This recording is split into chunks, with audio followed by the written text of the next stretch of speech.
Bismillahirrahmanirrahim. Assalamualaikum warahmatullahi wabarakatuh. Waalaikumsalam warahmatullahi wabarakatuh. Waalaikumsalam warahmatullahi wabarakatuh. Alhamdulillahirabbil alamin. Assalatu wassalamu ala asrofil anbiya'i wal mursalin wa ala alihi wa ashabihi ajmain amma ba'du. Alhamdulillah para peserta penerima beasiswa BCB untuk angkatan 5 dan angkatan 6. Bagaimana kabarnya hari ini? Alhamdulillah Gimana? baik, Bu. Sehat ya? Alhamdulillah baik, Ibu. Alhamdulillah, semoga semuanya Ibu dalam keadaan sehat. sehat walafiat, tidak ada kendala apapun, sehingga bisa melaksanakan perkuliahan, bisa melaksanakan kegiatan pada pagi hari ini dengan fisik yang sempurna, fisik yang bahagia, baik secara fisik dan batin. Ya. Alhamdulillah pada hari ini, pada tanggal 19 November 2024, kita bisa melaksanakan kegiatan mentoring untuk penerima beasiswa BCB angkatan 5 dan angkatan 6. Untuk mentoring bulan November ini kita laksanakan secara daring ya, tidak apa-apa karena pada sebelumnya di bulan Agustus, September, Oktober kita sudah melaksanakan secara offline, dan untuk bulan November ini kita melaksanakan secara online via daring gitu ya. Uh, Perlu diketahui kepada seluruh peserta beasiswa, kegiatan mentoring itu menjadi kegiatan yang wajib diikuti gitu ya oleh setiap peserta. Karena nanti ketidakhadiran beberapa kali pada kegiatan mentoring itu juga akan menjadi pertimbangan dan penilaian daripada panitia Basnas pusat ya. Nah, hari ini karena kita itu harus melaksanakan, saya selaku mentor BCB harus melaporkan kegiatan mentoring yang sudah kita lakukan setiap bulan, maka kita butuh dokumentasi untuk itu ya. Makanya hari ini alhamdulillah kita bisa merecord gitu ya, kita record kegiatan kita pada hari ini dan akan kita laporkan nantinya ke panitia Basnas pusat. Nah, tema yang akan kita diskusikan dan akan saya berikan sebagai mentor BCB itu yaitu terkait dengan manajemen prioritas ya. Oke, saya akan membagikan slide. Oke, kelihatan ya, slide-nya kelihatan? Ibu. Sudah ya, sudah kelihatan. Nah,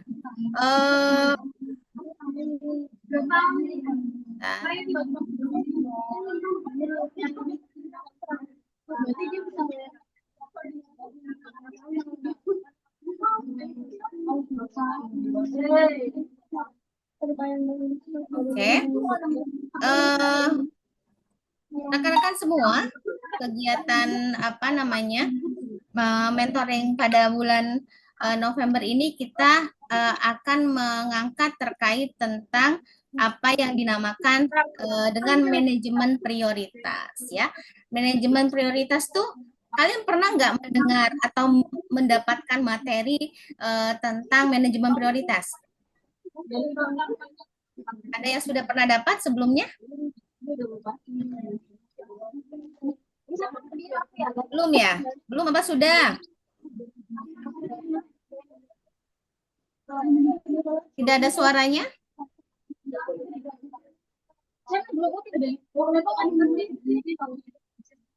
Ya, manajemen prioritas ya seharusnya minimal kita sudah pernah dapat materi terkait ini. Karena ketika kita membincang terkait tentang manajemen prioritas, maka itu yang dimaksudkan manajemen prioritas itu adalah kita mulai menentukan dan memfokuskan waktu serta sumber daya pada aktivitas yang paling penting untuk mencapai tujuan. Jadi kita itu ya dalam hidup kan ada skala ya, ada skala priority dan non priority ya. Nah, skala prioritas itulah yang menjadi manajemen prioritas kita. Jadi kita harus paham gitu ya, mana yang masuk kepada manajemen prioritas kita, mana yang bukan manajemen prioritas. Kok itu malah nggak jelas ya pakai kacamata. Ini ada beberapa kesalahan umum yang seringkali dialami oleh kita semua. Kita identifikasi dulu ya. Kita identifikasi dulu misalnya kita kadang memiliki sebuah tujuan yang tidak jelas. Kadang kita tuh kurang paham apa sih sebenarnya tujuan saya ini, tujuan hidup saya seperti apa, target hidup saya seperti apa. Nah, itu kadang masing-masing belum memiliki prioritas itu. Betul apa betul? Betul apa betul? Ya, Betul, Ibu. betul ya. Betul ya. Kalau kalau misalnya tidak betul boleh disanggah, tidak masalah. Nah, yang kedua, kita seringkali apa namanya mendapatkan sebuah pekerjaan yang kadang overload atau multitasking yang sangat berlebihan. Kita karena sudah multitasking, maka kemampuan kita untuk berkonsentrasi pada satu hal akan berkurang, sehingga itu akan merubah prioritas kita. Ya, yang ketiga adalah mengabaikan tugas penting. Nah, ketika kita tidak tahu tujuan hidup kita itu seperti apa, kita targetnya di kuliah ini seperti apa, maka yang timbul adalah pengabaian terhadap tugas penting. Karena apa tadi? Karena kita tidak pernah memprioritaskan. Itu ada suara yang ini, tolong Aji, Aji, Aji tolong dimatikan dulu suaranya ya.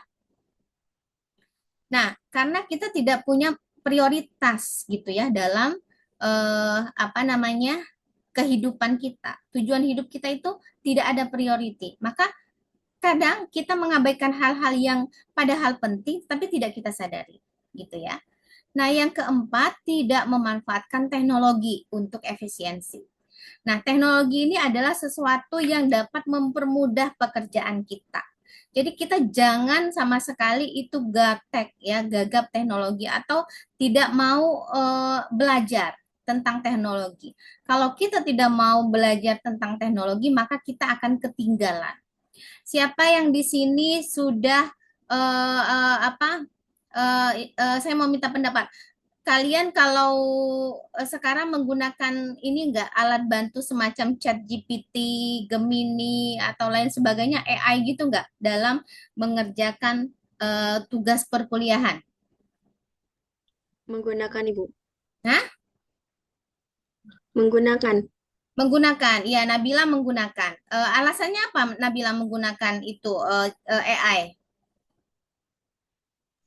Untuk apa ya, Ibu? Lebih membantu sih, Ibu. Soalnya kan kadang kayak menyusun kalimat gitu ya. Kurang ini gitu, kurang rapi, bisa lebih dijelaskan gitu. Tapi kita parafrase lagi gitu. Oke, benar. Ya itu bagus ya. Jadi untuk mempermudah pekerjaan kuliah kita, untuk memberikan ide gitu ya. Oh ini sepertinya bagaimana sih idenya? Nah kita bisa sharing gitu ya dengan teknologi gitu ya. Orang yang memanfaatkan teknologi digital seperti AI dengan orang yang tidak memanfaatkan teknologi digital itu akan ketinggalan jauh. Akan ada perbedaan yang sangat signifikan gitu ya. Kalau boleh diidentifikasi kesalahan ini ada satu, dua, tiga, empat. Nabila ada berapa di sini? Ada berapa yang terkadang kamu, oh ini iya saya memiliki 2 poin dari 4 poin ini. Atau semuanya ada Bu di saya atau hanya 1 poin? Ada berapa poin Nabila? Mungkin lebih ke yang apa ya? Yang poin pertama sih, Bu. Kadang itu tuh suka tidak memiliki tujuan yang jelas. Itu kadang kayak pin plan gitu, Ibu. Kayak Jadi apa? tujuan kayak pin plan gitu. Jadi tujuannya tuh kurang jelas apa Oh, yang mau dituju gitu. Jadi oke. malah um, ya jadi gak Ya, jelas gitu dalam oke. pengerjaannya. Berarti hanya satu ya itemnya ya di diri kamu yang bisa kamu evaluasi satu. Iya, itu dominannya yang nomor satu sih, Bu. Oke. Kalau Vera, ada berapa item yang ada di diri kamu kira-kira dari permasalahan di atas itu yang 4 itu, Vera?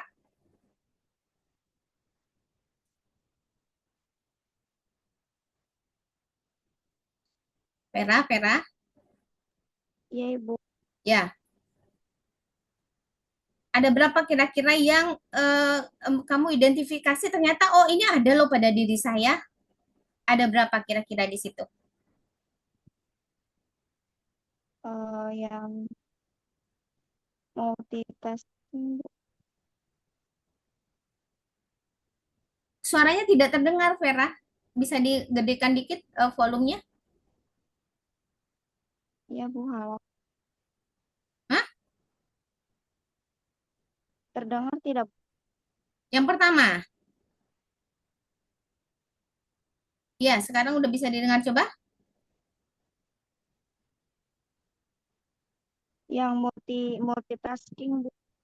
Oh, multitasking. Oke, yang multitasking ya. Berarti kamu ikut berbagai macam kegiatan berarti di kampus. Iya, terkadang, Bu. Oke, terkadang ya. Oke, itu multitasking yang berlebihan. Nah, setiap orang itu memiliki apa identifikasi item sendiri-sendiri. Ada yang hanya satu atau dua, ada yang kesemuanya ada. Jadi kita harus mengidentifikasi dulu nih, kira-kira saya itu di mana posisinya? Apa yang harus saya perbaiki ya? Jadi sekarang kita mulai ya, ayo kita mulai mengidentifikasi kira-kira kita itu dari 4 faktor tadi kita yang mana ya, identifikasi sendiri-sendiri itu kalian tulis saja di depan kalian ada kertas, ada pulpen, silakan kalian tulis apa saja yang masuk kepada apa namanya kesalahan umum ini yang sering kali kalian lakukan, apa itu satu, apa dua, apa tiga, apa empat, apa semuanya gitu ya, ditulis saja ya. Kita mulai, silakan ditulis dulu di masing-masing. Misalnya tadi Nabila tidak memiliki tujuan yang jelas. Apa? Didefinisikan. Tidak memiliki tujuan yang jelas, terkadang bingung atau pelin-pelan atau apa gitu ya. Terus Vera tadi misalnya karena multitasking yang berlebihan. Kenapa multitasking yang berlebihan? Oh, karena saya ikut beberapa kegiatan di kampus dan di rumah dan segala macam. Itu di apa namanya? Dituliskan saja. Oke. Nah, nanti setelah kalian menuliskan, kita akan tahu sebenarnya manajemen prioritas itu penting nggak sih kita lakukan gitu ya. Jadi manajemen prioritas itu kalau bisa dibilang sangat penting dilakukan. Karena apa? Dengan adanya manajemen prioritas, maka kita bisa mengelola waktu itu dengan efektif dan efisien. Yang kedua, pastinya mengurangi stres dan tekanan. Artinya gini, ketika kita merasa kita itu memiliki banyak beban, banyak tugas, tetapi kita punya manajemen yang bagus, itu akan sedikit menata pola kehidupan kita untuk menjadi lebih baik, gitu ya. Yang ketiga tentunya meningkatkan produktivitas.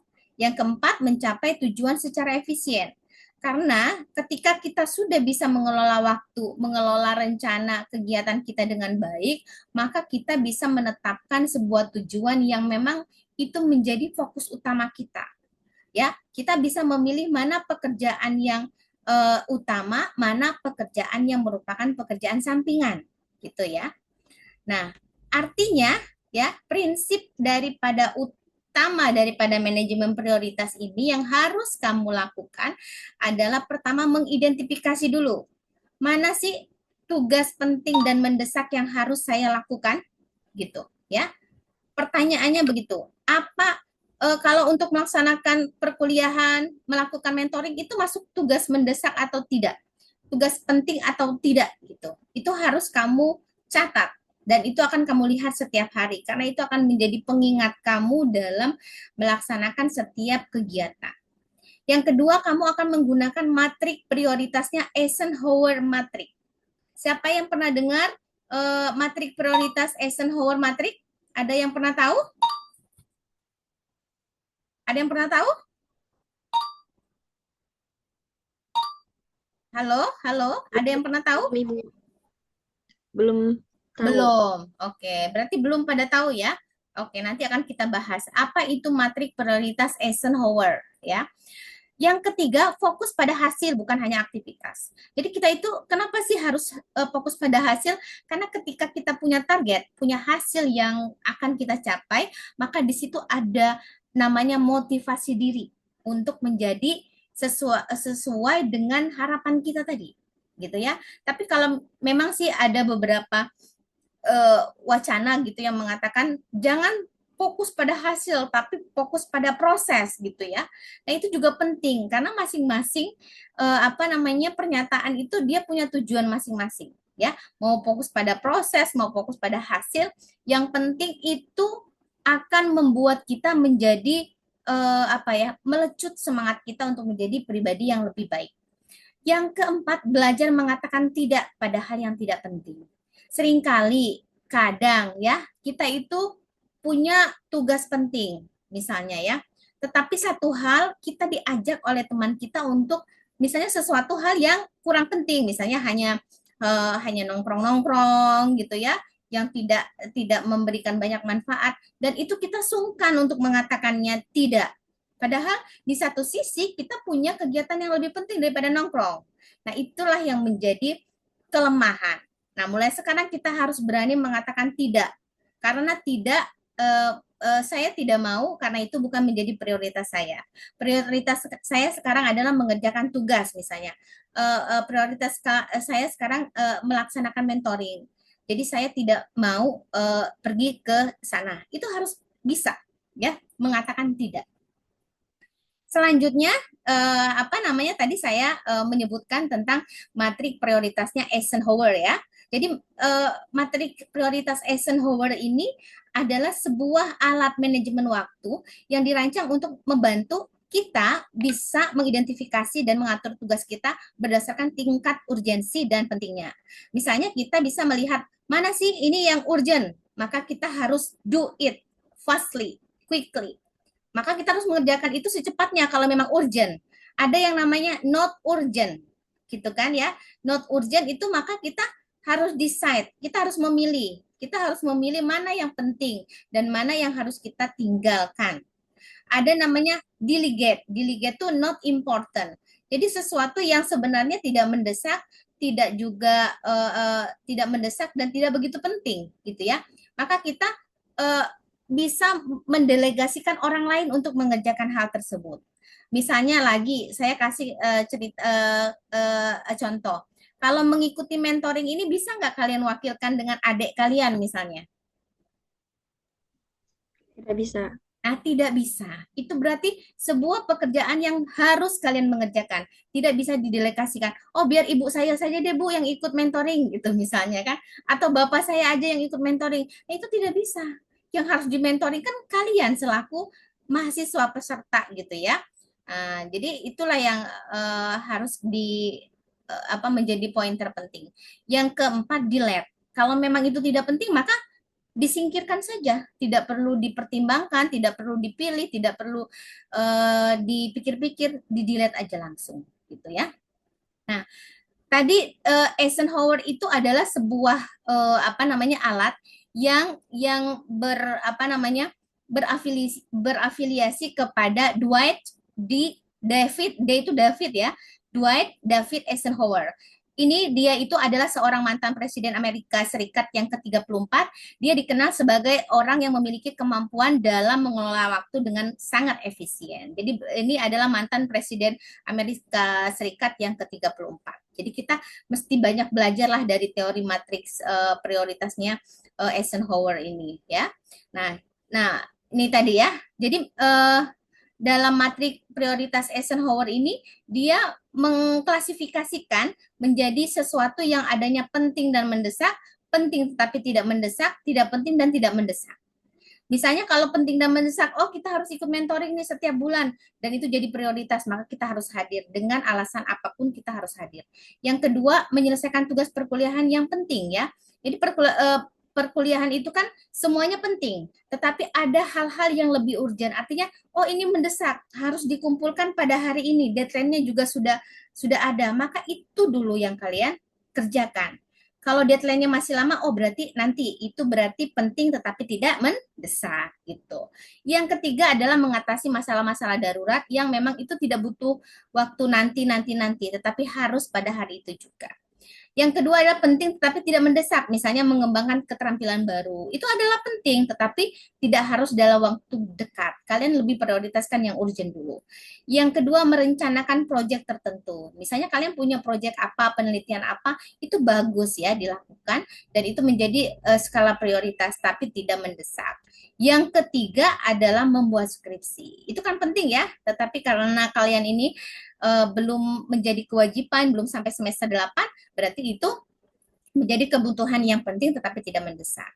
Yang ketiga ada yang tidak penting dan tidak mendesak. Misalnya scrolling media sosial tanpa tujuan, scrolling media TikTok, scrolling media Facebook, Instagram, treat sekarang itu. Siapa yang sering begitu?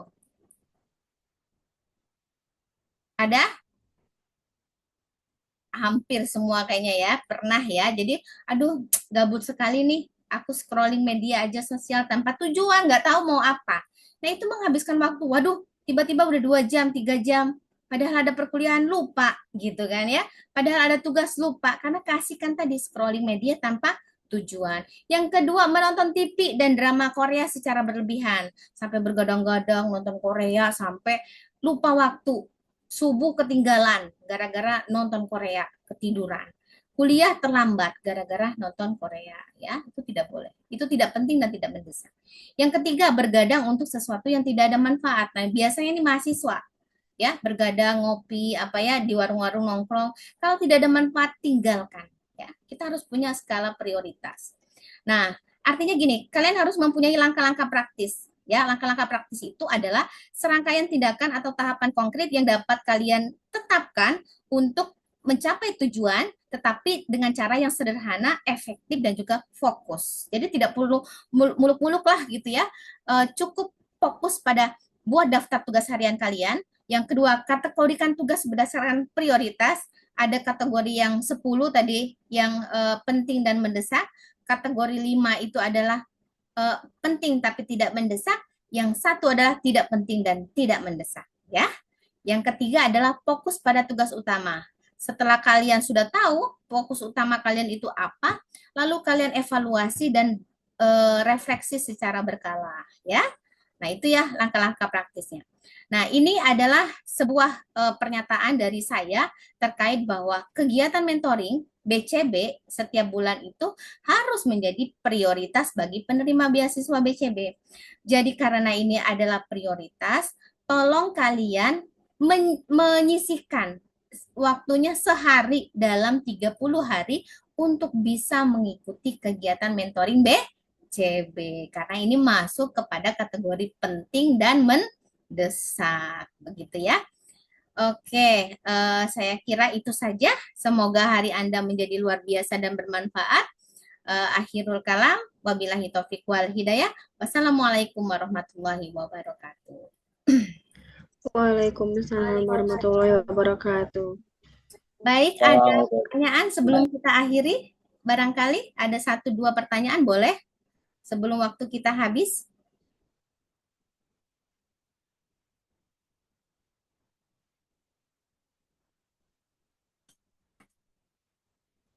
Atau sudah bisa dipahami keseluruhan? Sudah ya? Kalau tidak ada pertanyaan, berarti saya anggap kalian sudah bisa memahami dengan jelas apa yang sudah dijelaskan mentoring pada hari ini.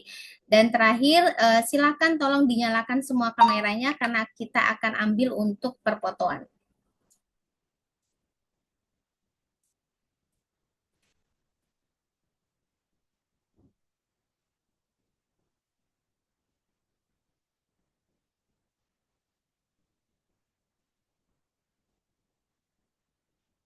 Oke, sudah ya. Baik.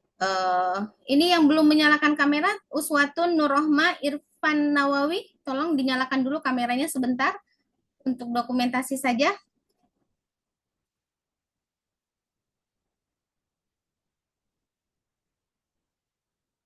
Oke, cukup ya. Saya hitung. 1, 2, 3. Oke. Terima kasih semua atas partisipasi dan kehadirannya pada mentoring BCB kita pada bulan November ini. Insya Allah kita akan bertemu pada mentoring bulan Desember. Mudah-mudahan kita bisa melaksanakan secara offline. Rubama naktafi bihada, akhirul kalam, wabillahi taufiq wal hidayah, wassalamualaikum warahmatullahi wabarakatuh. Waalaikumsalam warahmatullahi Terima kasih, wabarakatuh. Bu. Terima kasih banyak, Terima Ibu. kasih. Baik, ya, silakan melanjutkan aktivitasnya. Terima kasih banyak.